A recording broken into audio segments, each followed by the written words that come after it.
Merci beaucoup, Adrien, pour votre témoignage. Thank you very much, Adrian, for your testimony and your outstanding courage. It's important for the world to learn the truth, even if the truth is very inconvenient for our Western colleagues. Very important to hear another witness, Mr. Gonzalo Lira, and we would have readily invited him, but unfortunately he was tortured to death in Ukrainian prison. No one has been held responsible for the death of this US citizen, but his debunking video on Bucha fake lives on. So, did anyone pay any attention to these astounding discrepancies and clear testimonies? The answer is no. And there are many others which I will not quote today given our time limits. Instead of displaying their investigative talents, Western media, Western journalists rushed into propagating shallow, baseless accusations against Russia. Was there an independent public investigation in Bucha conducted? No. Moreover, Ukraine and its supporters during these 3 years have failed to provide any trustworthy evidence proving that civilians were killed in Bucha by Russian forces. They have not disclosed even the most basic details, such as the identities of the deceased or the results of the post-mortem examinations. We repeatedly requested this information, including through the UN Secretary General, but in vain. And having listened to Adrian, I think you understand why Ukraine prefers to withhold this evidence, if it has it. I also have to mention that the role of certain UN officials in promoting this provocation is deeply troubling. Instead of maintaining the impartiality required by the UN Charter, they have actively engaged in spreading unverified and unsubstantiated allegations. For example, the report of High Commissioner for Human Rights, Volker Türk, dated 7 December 2022, pretentiously entitled, quote, "Killings of Civilians, Summary Executions and Attacks on Individual Civilians," end of quote, establishes the number of dead civilians as 1,365 in the Kiev region, including 422 in Bucha, relying solely on a single source, a Facebook page of the main department of the National Police in Kiev region. In other words, information to support egregious accusations against Russia is taken by the UN from an interested party without any verification from an independent source. Moreover, today, web links indicated in the report no longer work. If you try to follow them, all you get is a notification that the author blocked or deleted the content. Thus, all numbers used in the report are completely baseless, having been taken from biased, unverified, unofficial, and no longer available source. Interestingly, the same report, when referring to number of deaths allegedly documented by OHCHR itself, uses much lower number, 441 killings of civilians, and that's not only Bucha, but several other regions as well. And when it comes to presenting specifics, you get even less. Report claims to present in detail 10 selected cases of killings of 21 civilians, down from 1,365 to 21 dead in just 3 paras, 25, 26, and 27 of the text. This is an excellent example of OHCHR reporting. But when we study closely even those selected cases, it's obvious that there is no real evidence, just hearsay, not satisfying any basic rules for chain of custody of evidence and not giving any details on the victims that would allow to investigate alleged acts. Author of the report, Mr. Volker Türk, defended its authenticity and in his letters addressed to us claimed that OHCHR had documented serious violations of international human rights law and international humanitarian law attributable to Russian armed forces during field visits to Bucha. He specifically mentioned that such information could be shared upon a formal cooperation request from national authorities, in line with the established practice and the 1946 Convention on the Privileges and Immunities of the United Nations. Accordingly, the Prosecutor General's Office and the Investigative Committee of the Russian Federation officially submitted a request for cooperation concerning the criminal case related to the Bucha events of April 2022. We transmitted those requests to the Secretariat on 9 September 2024 and sent official reminders in November 2024, January and March 2025. Colleagues, I guess you will not be surprised if I tell you that our official request remains unanswered for 7 months. The UN Secretariat has not provided any of the requested information or documents essential for ensuring the proper administration of justice. This inaction contradicts Section 21 of Article 5 of the 1946 Convention, which explicitly states that the United Nations shall cooperate with member states to facilitate the proper administration of justice. The continued silence from the Secretariat only proves that there is no documented evidence supporting the Bucha claims. Today, it is also crystal clear that the so-called Bucha massacre was a monstrous provocation staged by Kiev and its British backers to thwart peace, perpetuate the conflict, and pressure other Western allies into supplying weapons to Ukraine. Colleagues, this provocation appears especially sacrilegious when viewed in the light of the severe crimes and blatant violations of IHL committed by the armed forces of Ukraine on the territory of the Russian Federation. During a number of the Security Council briefings and Arria Formel meetings, we have been regularly updating you on the ill-fated Kursk incursion of the Ukrainian army, sharing eyewitnesses' accounts of their crimes against civilians. On 8th of March, the Russian army started a large-scale operation aimed at squeezing out the remaining enemy forces. The sudden and covert nature of the maneuver allowed to penetrate deep behind Ukrainian lines, forced Ukrainian units into a hasty retreat, leaving them no time to cover up the evidence of their crimes. Now almost all of the territory of the Kursk region is back under Russian control. Soldiers who liberated the villages study the consequences of the presence of Ukrainian occupiers. On the screen you can see the amount of destruction they caused. While fleeing, Ukrainian troops were massively abandoning expensive Western military equipment in the region. They have heavily mined the territory. In some villages, such as Cherkasskaya Porechная, there is evidence that Ukrainian militants even mined local residents' houses, animal carcasses, kids' toys, and the bodies of their own brothers in arms. They placed ammunition depots in civilian facilities in the Kursk border area, which were found in cultural centers, schools, and kindergartens. The Ukrainian terrorists looted the settlements and carried out veritable pogroms in local churches, smashing icons, destroying altars and church furnishings. Those local residents who survived under occupation are being taken to safe areas where they receive medical care and necessary assistance. All of them are sharing horrifying facts of brutal torture, rape, murders, and other crimes committed by Ukrainians against innocent civilians, most of whom were sick elderly people and underage children. During our Arria Formel meeting in August last year, we told you about a young pregnant woman who was shot while trying to leave the city with her family. Her husband left the unconscious wife at the hospital, but was unable to return for her as all roads were closed off. After the liberation of the region, her body, along with bodies of hospital staff, was found and she can finally be put to rest. In the liberated village of Martinovka, a body of an elderly woman was found. When soldiers searched for her documents, they found a diary she had kept during the occupation. You see now the snapshot of this diary. Let me quote some of the diary entries. I lived, slept in the barn under the table. Every day I asked for death. I hadn't eaten for 12 days. It's 3 degrees in the hut. It will be the end soon. After the war, at least find a bone and bury it near Sveta, and the soul is in heaven. Suffering daily significant losses on the battlefield, the neo-Nazi Kiev regime is using terrorist methods to try to show its ability to negotiate from a position of strength. But in reality, it is demonstrating its own impotence and essentially its demise. The relevant Russian authorities, as well as international public bodies, collect testimonies from civilians who witnessed horrific atrocities. Our second briefer is Mr. Maxim Grigoriev. You remember him from the brave work he is doing by shedding light on the Ukrainian atrocities. He continues to conduct interviews with victims and eyewitnesses of the crimes and will share with us some of the revelations. Please, Maxim, you have the floor.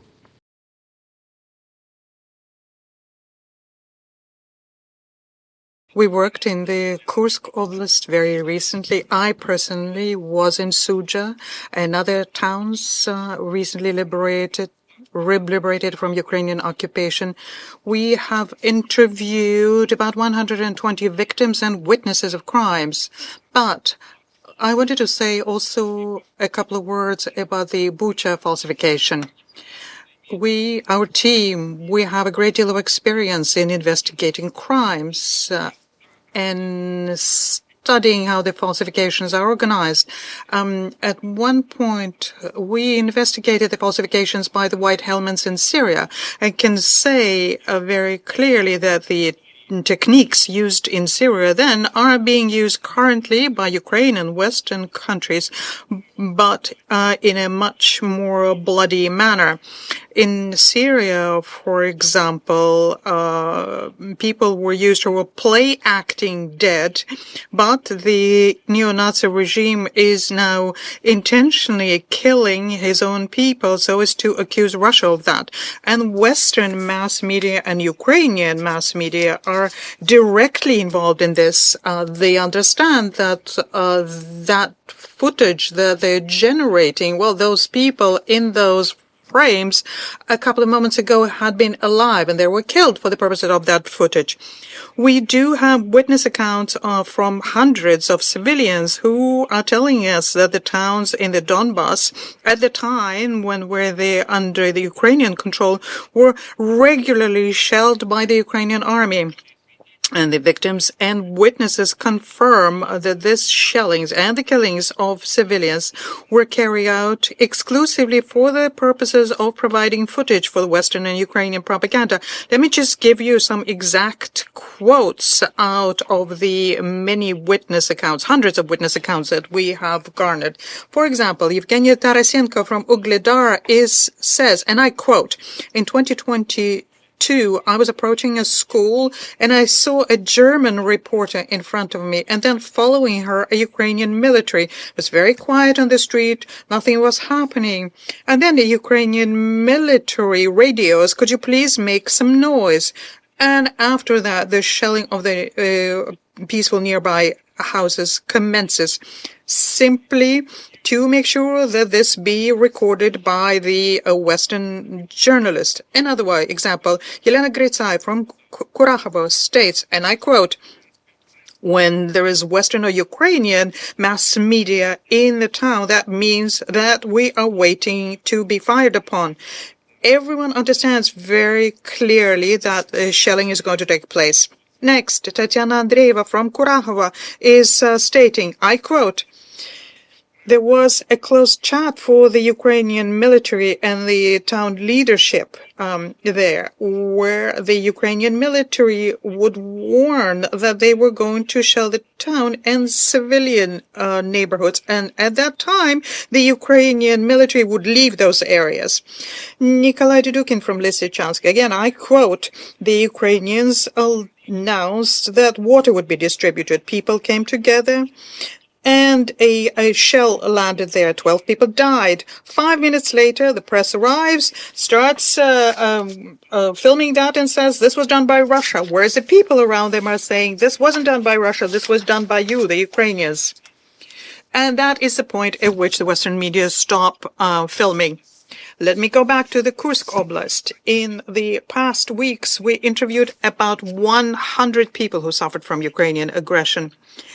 And they tell us about the numerous instances of execution and murder of civilians by the Kiev regime.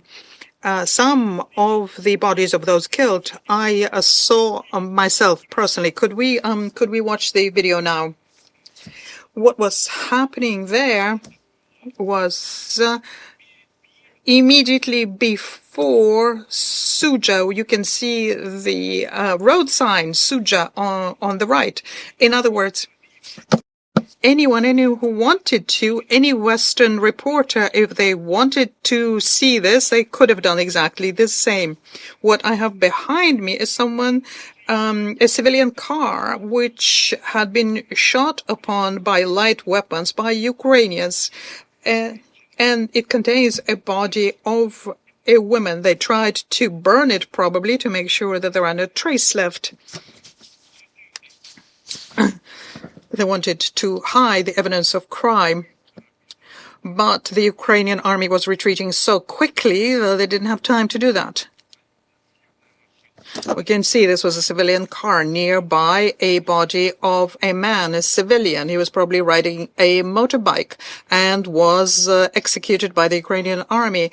And such filming, such witness accounts is something that we have aplenty. And a lot of that is also something that we saw with our own eyes.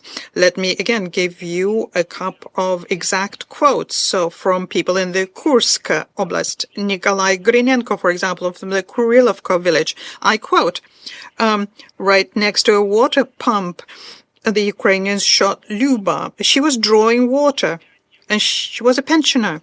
She was shot in the head. I personally buried her, we're told by Nikolai Grinenko.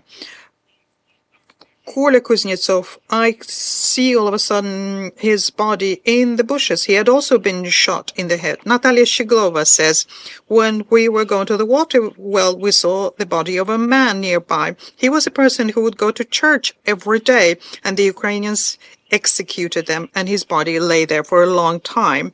We were not allowed to remove the body. Anna Bogunova says, second or third day after the invasion, the Ukrainians killed 2 of our people in the square simply because they had said that they were masters of the Kursk land and not the Ukrainians. This was right next to the House of Culture, and we saw 2 bodies there.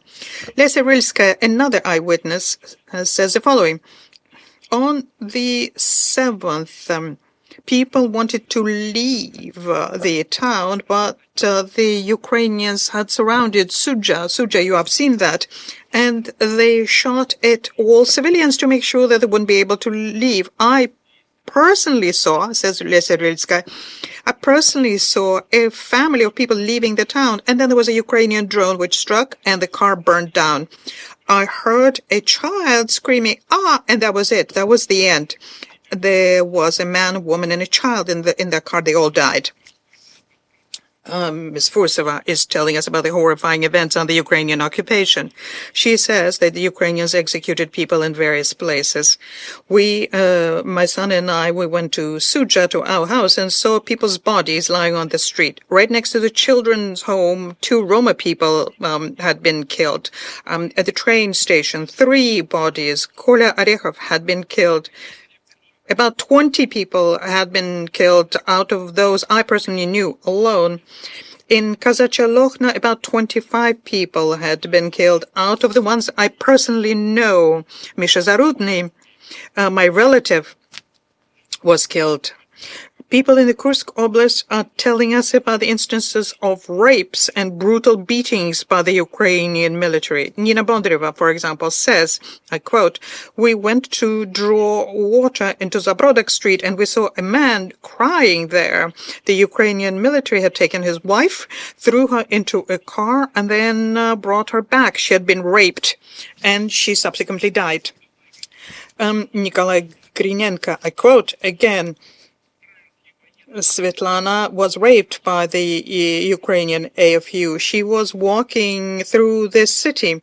She was going to draw water. She was raped by the Ukrainians and beaten.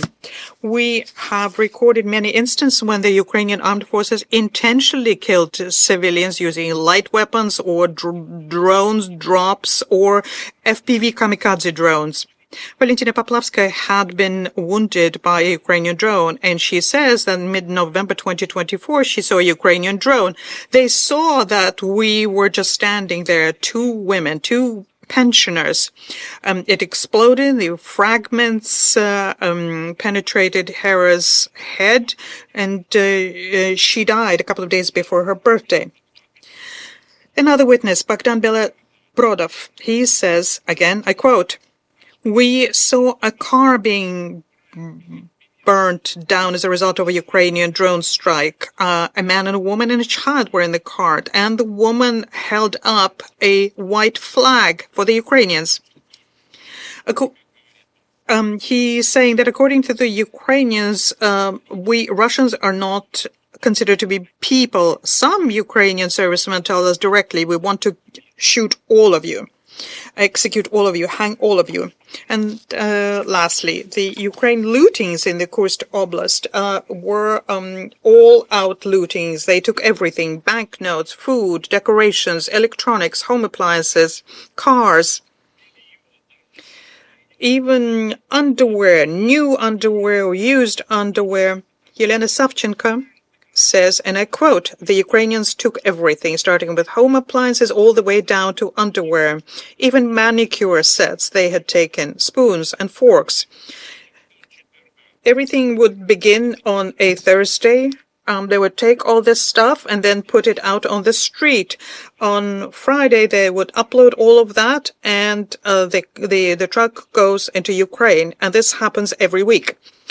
Natalia Shiglova says, and I quote, "I met a woman, an acquaintance of mine. She tells me that a person with disability was living in that building over there. The Ukrainian military entered the building and took everything, even the Pampers."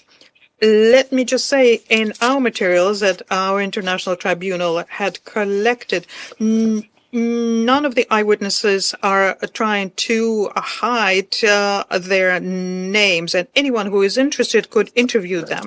In the very near future, we are going to present a separate report on the eyewitness accounts of people in the Kursk Oblast, and it shows the Kiev regime's true colors, how they systematically killed the people in the Kursk Oblast, including women and the elderly, using their light weapons or using the unmanned aerial vehicles. And they also intentionally destroyed churches, hospitals, residential buildings, and other civilian infrastructure, and all-out looting. And this is a grave violation of the Geneva Convention and is also a war crime. I thank you for your attention.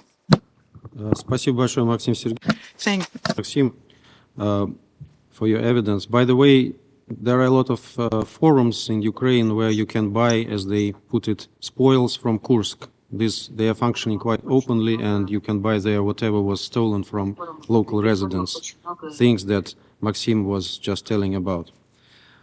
Our next briefers, all local residents of the villages of the Kursk region, will give an account of the life-altering events they have lived through during the occupation. I now give the floor to Ms. Svetlana Ilyina, whose mother died at the hands of the Ukrainian nationalists, and Mrs. Elena Dronova. She was deliberately shot and received serious injuries. Моя мама находилась дома в селе Черкасско-Поречное. 7 августа, в первой половине дня, я ей позвонила и попросила, чтобы она уезжала. Также я предложила приехать ее забрать. Она отказалась. Сказала, что у нее... She said then that everything was okay and I shouldn't worry. And later in the day, she disappeared. In November, I found out that a woman left Cherkasska, a woman who lived right next to my mother. This was my mother's neighbor. I went to see her, and she told me that on the 15th or 16th of August, she had heard shooting in the street. She was afraid and ran towards the end of the street. And from there, she saw that Ukrainian servicemen had entered the street. They were walking down the street and shooting into the windows of buildings. My mother stepped outside. The Ukrainian soldiers surrounded her. This neighbor of my mother's then ran away. And that was the last time my mother was seen alive.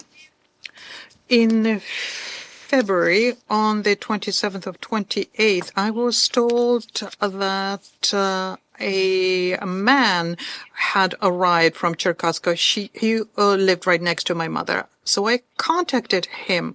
His name was Mr. Stanenko. I contacted him, and he told me that at the end of October, beginning of November, he was in the building where my mother used to live. The building had been destroyed. In one of the rooms destroyed, he saw the body of my mother. It bore the signs of being fired upon. She was dead. He identified her. In that room, we had a picture of my brother who had been a policeman, and he wore the police uniform in the picture. And there was also a picture of my nephew in his military uniform from when he was in the army. On the 11th of March, I saw a video. I said, this happened after the Russian soldiers, our soldiers, had entered Cherkassk and found the body of my mother lying down in that room. So I identified the body. The only thing I can't understand is why is it that she was killed. She was a pensioner. She was 72 years old. She was no danger at all. She was just simply executed. Thank you. Здравствуйте. Good afternoon. My name is Yelena Drugova. I live in Novoivanevsk. On the 6th of August, the Ukrainian forces entered our towns. They checked our documents, went from building to building, and asked everyone, remaining civilians, to come to the center of the village to have us grouped all together. I lived with Olga Hodorenko. She is wife of my father. So we moved into that house. I don't know what it is that arrived, but the roof was destroyed in that building. So we moved to another one, which used to be an old bathhouse. So we went there.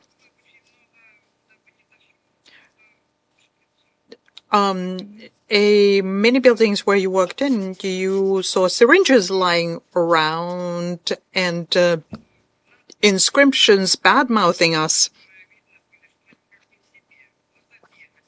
And we saw people who did not look all there. They had a particular gaze. They looked almost drunk. On the 18th of October, we went to collect our potatoes and the 2 dogs. And before we arrived at our previous dwelling, an automatic fire started. We fell down on the ground, and the first bullet grazed me on the back. So I understood that this was very real, very serious, that people are being killed, people who are lying down on the ground, not standing up, not running, lying on the ground. And I said to Olga, this is not a joke. Let's just try to crawl away somewhere. Otherwise, we're going to be killed right here and now. So she crawled into one of the orchards, and I crawled down the street about 5 meters to the next house where I hoped to hide. Bullets continue flying, and a couple of bullets reached my elbow and then my calf. It was very painful. Then my thigh, my bone was broken. I was thrown up. My leg was broken. I was lying in such a way that I couldn't move my legs and my arms, so I was screaming for help. Using my right arm, I managed to pull my leg from right under me. Then people came around. The bullets stopped, but I could hear them standing there and laughing in mockery. If they wanted to kill me, they would have killed me. No, they were shooting my limbs to make sure that we suffer. The neighbors dragged me into their house and treated my wounds.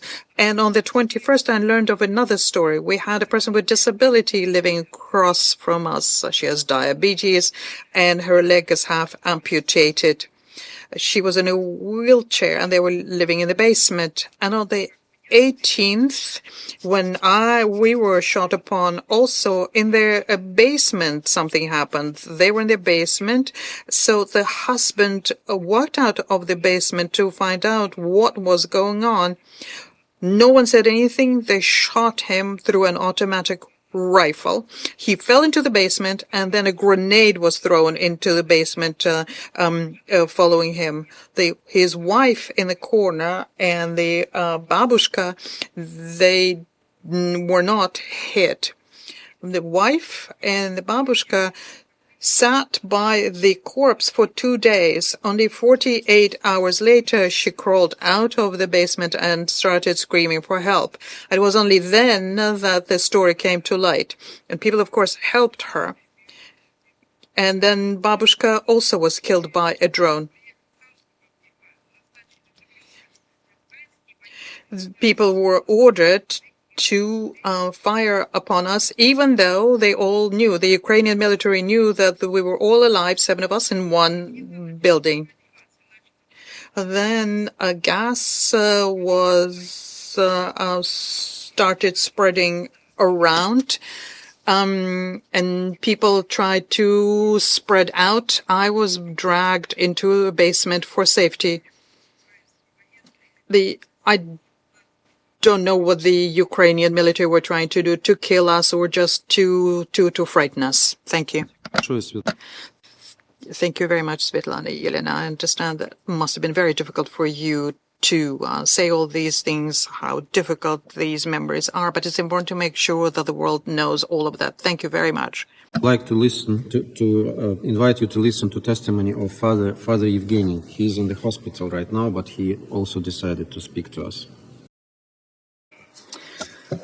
Ladies and gentlemen, I do apologize in advance for being overly emotional, perhaps, but I would want all of you to make sure that you receive the message in the head and the heart. When you go back, where there is a home, where's your family, where things are running daily, where it's peaceful, where you're familiar with everything, from the entryway to the living room, where you have your TV, your books, your bedroom, the pictures of your children and your parents on the wall, where peace reigns and happiness lives. And this peaceful world of happiness, all of a sudden you see military men entering with blue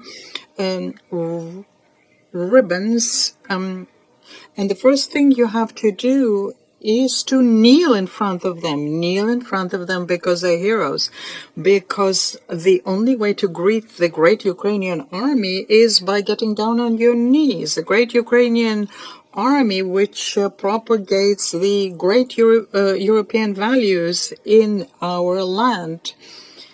So you imagine yourself in that situation. You're on your knees and they start destroying your world. Shoot the pictures of your children, destroy your bookshelves, your everyday life, the coziness of your home, everything that you've been surrounded by and constituted your happiness and peace. Then they take your daughter and lead her into the bedroom. And in the master bed, where you may have conceived her, what they do with her is they rape her, all of them, and then they kill her. They shoot her in the head. And your mother, who is trying to escape this horror show, just simply leave and save her life. She's being chased in an armored vehicle and run over and thus killed. For months, you're not allowed to touch her remains and bury her remains. And this is to make sure that everyone can see what's going to happen to those people who are trying to flee the so-called Great Ukrainian Army. After that, they get an 18-year-old boy from the basement, the boy who tried to protect the border but could do nothing vis-a-vis these armed to the teeth bandits, and was just trying to hide in the basement from fear. He's taken out, stripped, and then skinned out in the open on the street and left to die. And there again, you are not allowed to touch his remains, to serve as a lesson for all of those who stand in the way of the Ukrainian army. What I'm describing are facts, and I do not need to have proof of that. Up until the 11th, I tried in Suja to save people for 48 hours. In my church, people were hiding, women, children, and people with the elderly, people with disabilities. And this is because for 14 hours, there was a shelling of a defenseless, peaceful town, and people were dying. And those who could, the way they could, was trying to save them from that living hell. And the woman with her grandchild, whom I was driving then, she was covering his eyes to make sure that the little boy would not see the bodies of civilians on the roads of Kursk, that he doesn't see the burned down cars containing the charred remains of civilians. And when our forces came into Suja, we also went back to Suja in the very early days. And there we found not tens, but hundreds of corpses of civilians who died from hunger, from exposure, from mistreatment, from firearm wounds, who died under the rubble of buildings destroyed during the shelling, a huge number of them. And we are trying to get people out of there still. This was being brought in by the army, which upholds European values. I suggest that you all look at the footage of World War II, where you see the Nazis killing people in their millions, the Jews, the Poles, the Belarusians, the Russians, the Roma, in their millions. And you will see what had been happening during these months in the Kursk Oblast. That's all I have to say. Thank you. Спасибо большое, отец Евгений. Thank you very much, Father Evgeny. We understand how hard it was for you to relieve this evidence about the atrocities that you witnessed. Colleagues, I would like to draw your attention to the fact that all materials presented today are available via the QR code that you now see on the screen. Now I open the floor to those members of the Council who wish to speak in the order in which they appear on the list of speakers. I kindly ask you that you limit your speaking time to 3 minutes. First on my list is Sierra Leone. You have the floor, please. Thank you, Your Excellency. Thank you, Your Excellency. Michaela Swallow, I'm the new DPR for Sierra Leone. I note the information provided by the briefers. 3 years have now passed since the onset of the conflict in Ukraine. 3 years marked by immense human suffering, destruction, and displacement. The facts and accounts that we have of this tragedy are that since February 2022, more than 12,000 civilians have been killed and nearly 30,000 injured in Ukraine, with additional casualties reported in Russia. 1/3 of Ukraine's population has been displaced, including over 6 million refugees and millions more internally displaced persons.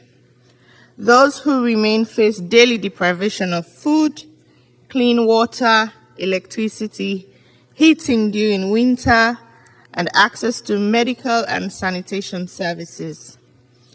The World Bank estimates the cost of reconstruction and recovery in Ukraine at over $524 billion over the next decade. Sierra Leone acknowledges the trauma experienced on all sides of this conflict. We welcome diplomatic engagements as a positive step toward achieving a full ceasefire and a sustainable peace. We acknowledge the role of states in facilitating dialogue and urge all intermediaries and stakeholders to engage constructively with both Ukraine and Russia, promoting confidence-building measures and credible security guarantees. Intermediaries must remain objective and act in the best interest of a just peace. We underscore the importance of accountability and justice as pillars for sustainable peace. Since 2022, multiple credible entities, including Office of the United Nations High Commissioner for Human Rights, OHCHR, and the Independent International Commission of Inquiry on Ukraine, have documented grave violations of international law, including deliberate targeting of civilians and civilian infrastructure, extrajudicial killings, torture, sexual violence, and the unlawful transfer of thousands of Ukrainian children into Russia. Reports also include abuses against prisoners of war and detainees on both sides. We urge for credible investigations into all allegations of violations of international human rights and humanitarian law as part of efforts to secure justice for victims and hold perpetrators accountable. Sierra Leone reiterates its call on all parties to uphold international legal protections, particularly for civilians and prisoners of war. The people of Ukraine and in parts of the Russian Federation have endured unimaginable hardship. A peaceful and just resolution must be pursued through diplomatic means and in full respect of the Charter of the United Nations, especially the principles of sovereignty, independence, and the territorial integrity of states, including Ukraine, within its internationally recognized borders. In closing, Mr. Chair, we wish to underscore the threat posed by the misuse and abuse of information, as well as the deliberate spread of disinformation during armed conflict. Such campaigns, regardless of their source, erode trust, inflame tensions, and sabotage efforts towards dialogue and peace. Sierra Leone emphasizes the imperative to combat the spread of disinformation and to uphold the integrity of public discourse, especially in matters relating to international peace and security.